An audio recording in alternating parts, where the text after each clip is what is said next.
Welcome back to Extreme Illinois. It's your boy Najee, aka Ben B from the Bronx. I like your boy. Got my boy right there, D right there. He's just talking on the phone just like 3 hours straight, for something. Hey yo, D, who you talking to, man? That's who he's talking to.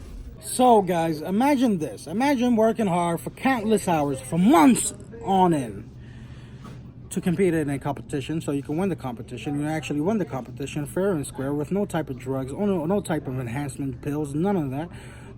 And you win the competition only to get disqualified. Why? Because of your religious practices. She was told she was disqualified from the race and not the winner, as she thought.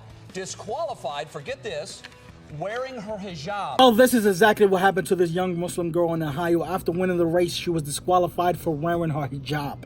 Okay, hijab, which is the Islamic wear for women. They wear the hijab to cover their hair. But let me just make a point real quick. There are women who compete in these type of competitions, different types of sport competitions. They cover their hair. They wear maybe a stocking cap, something to cover their hair. They tie their hair, braid their hair to prevent their hair from interfering with their focus or concentration. This young girl, this young Muslim girl, was wearing a hijab because that's the practices of her religion. I mean, she was just practicing her religion.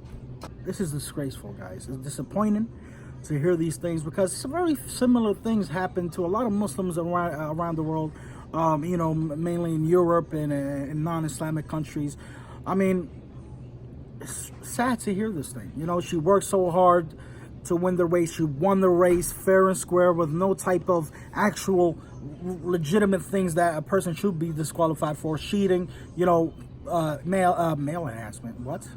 She wasn't doing any type of performance enhancement drugs, nothing illegal like that. All she was doing is practicing her religion, just like the Constitution states, and she was punished for that, and told that if she want to compete in any of these type of competitions, that she needs to submit a waiver for her hijab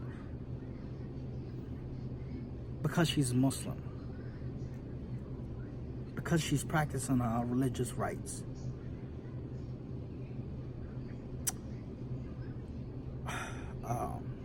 This is disgraceful.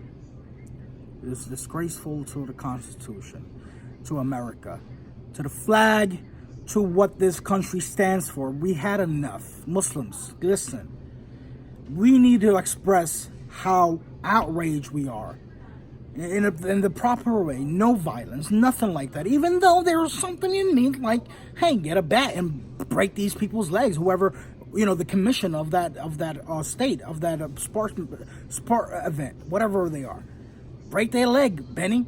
Call out Frankie. Hey, Frank, bring the 9-iron. You break the toes and I'll break the knees. I mean, that's how I feel. I'm so freaking upset and angry because some of these things happen a lot. It's not just this one moment. A lot of these things, Muslims being bullied for wearing their hijab. France banned burqa. I mean, it's so disgraceful and nonsensical, really. I mean, why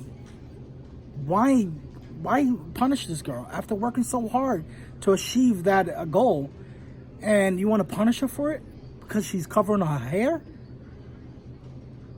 Break these people's legs, son. I'm sorry, guys. No violence. We need to set up and organize a good protest. Even though the reality of peaceful protests, they don't get enough coverage, okay? And even when they do get coverage, it's not as seen seriously as a violent protest, okay? And that's the reality. That's the truth. Not to advocate violence or anything like that. I'm just stating facts. What do you guys think? I mean, leave a comment down below. I believe that a protest is called for in this type of situation, so we could express our outrage towards these type of acts. It's enough is enough. I mean, I'm an American citizen. I would like to be treated like an American citizen. You don't have to be an Arab to be a Muslim, okay? You could be any ethnicity. As long as you're a human, you could be a Muslim, okay? So it is really mind-boggling. And then not only that, what's more shocking is the support these people had for doing that. By ignorant, arrogant pieces of shit, racist scums that thing is right to punish a young girl after working so hard to achieve her goal for practicing her religious rights. I mean, you piss on the Constitution and you call yourself an American. Well, you know what? الدعاء, دعاء اللهم لا إله إلا أنت صبرني يا ربي. Please, Allah, make me patient, because I swear to God, I'm gonna turn gangster on these bitches.